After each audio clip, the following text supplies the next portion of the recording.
Welcome, ladies and gentlemen, to Carmine's Arena, a cultural gourmet of information, if you will, a feast for your mind and soul.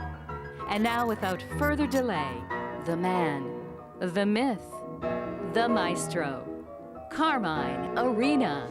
Hello, and welcome once again to Carmine's Arena, site of contest and conflict, venue for and of resolution.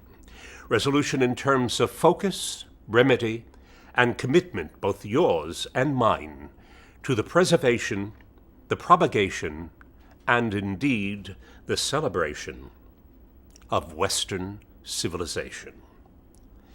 We have arrived at episode 56. And in this episode, I will find a remedy to take the place of reason with a capital R. For a while now, I have been afflicting you with my condemnation of the excess of reason and reasoning.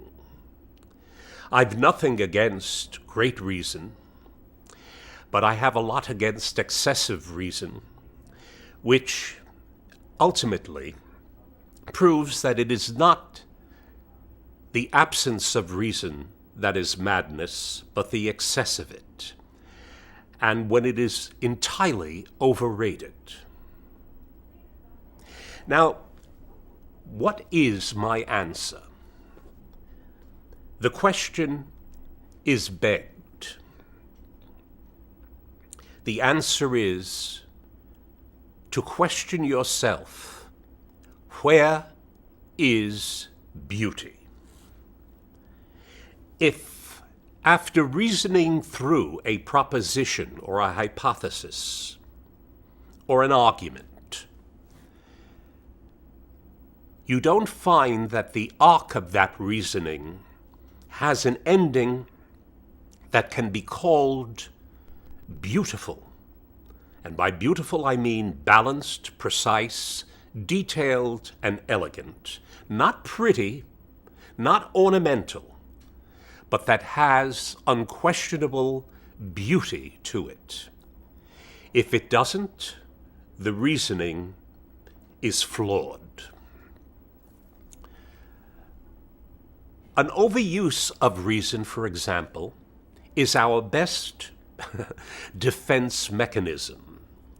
Most of us know how to use it. It's called rationalization.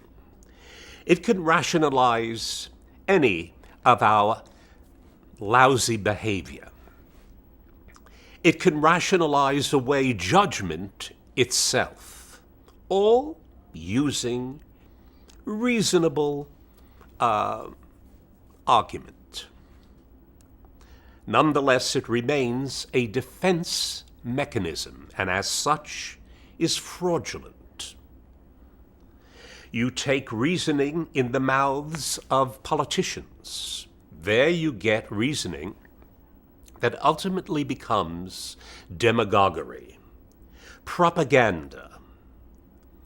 These ostriches that are flightless birds, that's what I call politicians, who never soar and flap their wings and nothing ever happens except that they run and continue to run for office. Since the 19th century, for example, demagogues have been positing the beauties of socialism.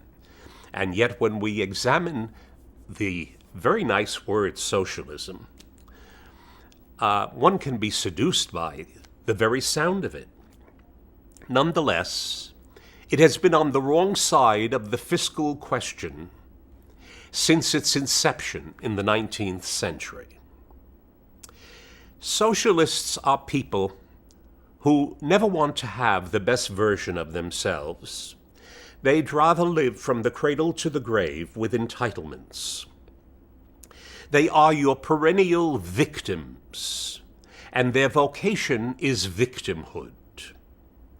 They prefer to be invalids, and as such, they are invalid. Yiddish has a wonderful name for a sponge and a moocher. It's called a schnorrer. And socialism should indeed be called schnorrism, because to call it socialism is deceptive. Look at what's happened to Europe and the domino effect of a spoiled society that loves its vacations and its long, long weekends and its many, many holidays. There's a price to be paid. Now, these socialists, for the most part, are cynics. And Oscar Wilde defined cynics for all time. They are people who know the price of everything and the value of nothing. They pull these socialist concepts out of cold storage again and again, peppering them up each time with trendy spices in order to keep you from smelling the rot. When the rot becomes overwhelming, as it now is, socialism will drift away for a while. Oh, but it will come back. There will always be those selfish types that want to sit there and have you work for them.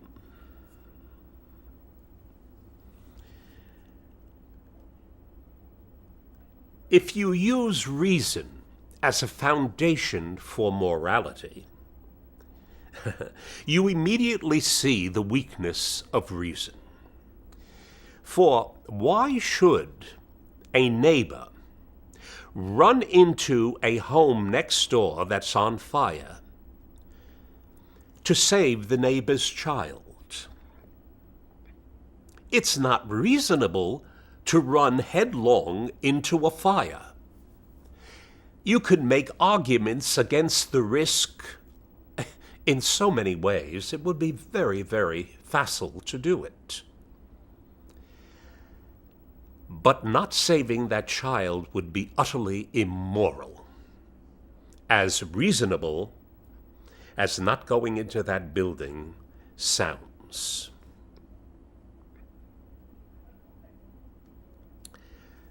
Where's the beauty to that kind of reasoning? Self-limitation proves the master. All artists know that, and I wish politicians would as well. And I wish all those who employ reason with great ardor would remember that self-limitation shall always prove the master. You know, Bertrand Russell, Lord Russell, a great mathematician, and when you think about math, that is a very high degree of reason.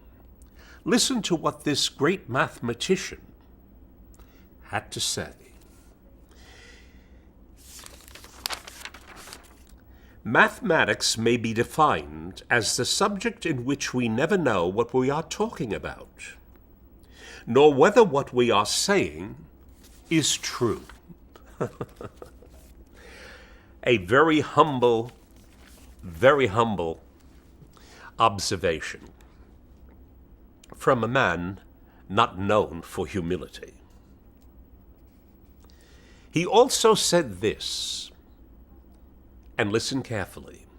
We have been indubitably informed that there has been advancement from protozoa to man. The only unfortunate aspect attending this observation is that we've only man's word for it. How true. We can reach towards perfection by reason, by art, but we shall never get to it. It is rare when art does it itself. Let's think of Egypt for a while, that magnificent civilization, monumental, and with its hieroglyphs descriptive when you learn how to read them. Its carving of rocks so that the tolerance between them is such that you can't even put a piece of paper between them, and you don't need mortar. And how do they get that weighty business of stones to those sites in Giza and those pyramids that were built, stone upon stone? And when you examine its mummies, what do you find? That they literally performed surgery all the way back thousands of years ago and used anesthesia, which after a while was lost to time immemorial. And we see, and this is key, they even operated on the human brain. We see that evidenced by examining the skulls of mummies. But what is extraordinary about this extraordinary civilization is an unimaginable incongruity. Why, there are some people who believe that they are so advanced in Egypt that they must have descended from extraterrestrial life that found its way here through a cosmic wormhole. But listen to this. They remove all of the vital organs from the deceased. They place it in appropriate jars, each of those organs, and cap them and seal them, so that the mummy can take it into the land of the dead and reuse them, recycle them.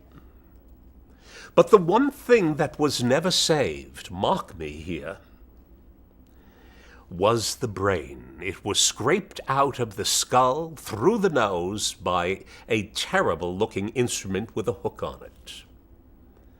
The brain was considered utterly insignificant. So much for human understanding.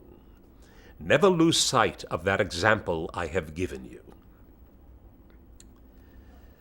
I'd like you to hear what John F. Kennedy said at Amherst in 1963. It's something you would have expected his wife to have said. Listen.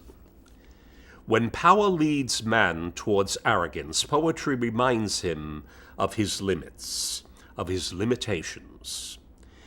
When power narrows the areas of man's concern, poetry reminds him of the richness and diversity of his existence.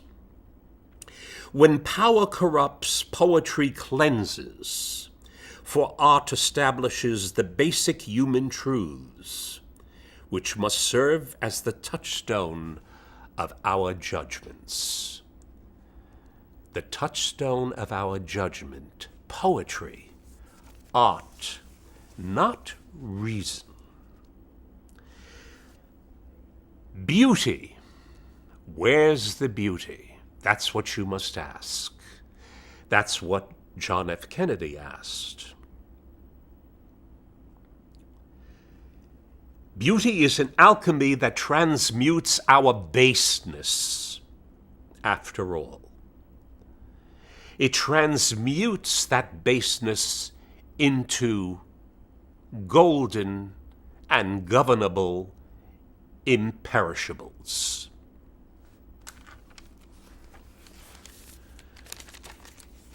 I, early on, thanks to my mother,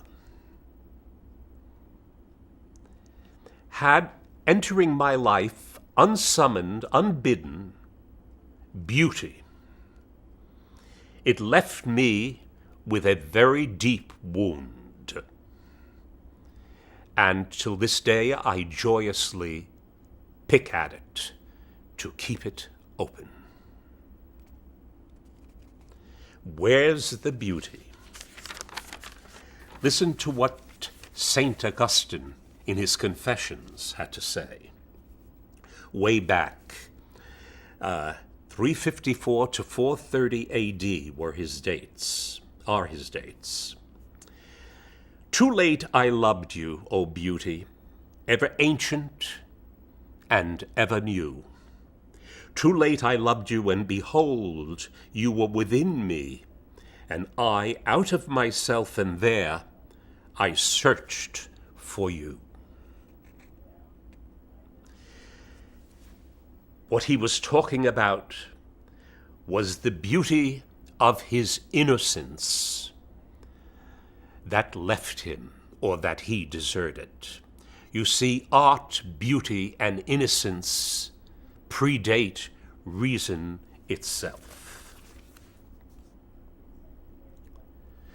You remember those cave paintings I'm so in love with, when a primordial brush in the Cro-Magnon era, 35,000 years ago, showed those who viewed those paintings in the caves as we view them today,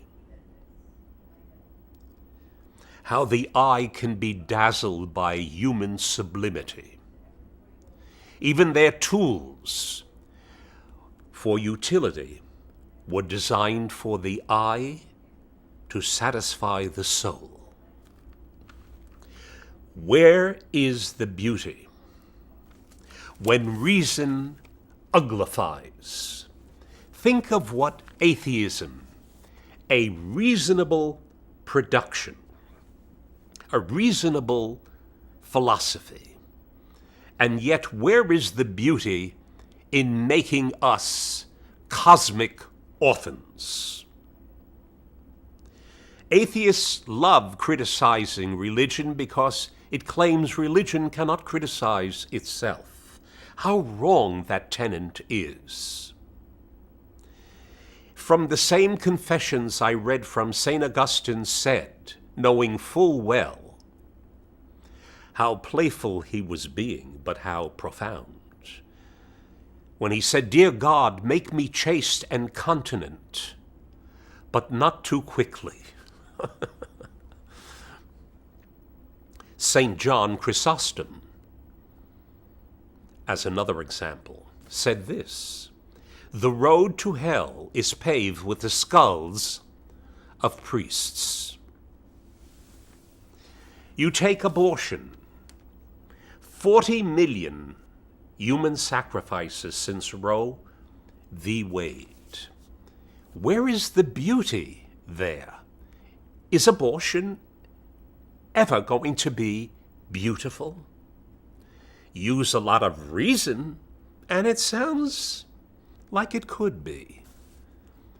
But it ain't. It's horrible. It is grotesque, whichever way you think about it, before, during, and after. Think of your soldier moms. Isn't that something beautiful? Whose quality time is spent electronically with their children back home. Whatever happened to our thinking of quality time as a disgusting construct? Whatever happened to the abundance of quantity time that a parent should be prepared to yield up, particularly a mother? There's an old Mexican phrase: a house is not built on the ground, it is built on a woman. That's some house that woman in combat boots is building. And now we have redesigned submarines that are soon going to be accepting, for the first time, women in those tin cans. Meanwhile, we hear of complaints from lady soldiers that they are abused, that they become pregnant, wanting it and unwanting it, and not wanting it and wanting it. They can't make up their minds. If a male loses a day of service while in active service because of his conduct, every day that he misses, he has to pay back with 2. Excuse me. Do you think that we demand that of women? Soon we'll be moving in cradles to the barracks and taking children with us when we're deployed. The United States now has an illegitimacy rate, for example, another grotesquerie, in the percentages, 70 some odd percentages. Russia, after World War II, lost 25 million people and didn't have as many orphans as it has today, over 770,000 orphans in Russia. Where is the beauty? Have we advanced, Bertrand Russell would ask, from the protozoa? Yes, we have, but we continue to take 2 steps back, I'm afraid. Immorality, my friends, befogs and besmirches everything that's human in us. It loses boundaries as we have lost our borders and lost our sense of occasion. When you lose your sovereignty, you have lost what you would lose if you were to lose your immune system. People come here claiming they're migrated. Well, birds migrate long distances. Some of them travel 7,100 miles without stopping from Alaska to the South Pacific. But then they return. They don't continue to stay. If you lose your immunity, medically speaking, as we have lost our sovereignty, you as a host will soon be host to fungus, bacteria, and parasites. Indeed, parasites. Some guests, where's the beauty? Where's the beauty? Those golden imperishables that beauty produces and that describes any civilization that's ever existed reflects civilization. Beauty reflects civilization. The matrix of truth is beauty. Think of self-portraits, my friends. I'm thinking of Rembrandt right now and Van Gogh, Vincent van Gogh, and even Andy Warhol. Look at their portraits. They show you, if you look at those portraits carefully, they show you that they have little talent for life, but they have great genius for realizing that portrayal and that portrayal in all of its deficits. Imagine having the capacity to look at yourself that boldly and see yourself transparently, ready to mock yourself. How wonderfully mature that is. When you can reach that point, you know you're an adult. Let me read to you what yours truly has to say about poetry and reason in a prose poem I have written. Poetry is not specifically literate, nor is it everyday language, but a linguistic reckoning, harmonically and contrapuntally pulsed in ways which skirt reason yet beckon to muted hearts, thirsting for meaning that carries a beat. Music that is poetry, poetry's soulmate and loyal champion, save when we read her aloud to ourselves or to those seated, measured conceits. When she may be pitched songfully, if composer and poet deem it meet, such will transpire when triad and trope do silence entreat, to neuter noise and permit reason to sleep. For then even reason dreams of whimsy, and learns he's not so deep. Yes, reason learns he's not so deep. For the heart will always have reason, reason will deny. I told you some 56 episodes ago, ladies and gentlemen, that I would always look up to you and never, never talk down to you. I confess that I understand that upon occasion, I'm not all that easy to understand. More's the pity. I invite you to listen harder. Not merely hear me, but listen to me. Until next time, my dear friends, remember Egypt and the brain. And remember to ask, where's the beauty, after you've heard a reasonable argument.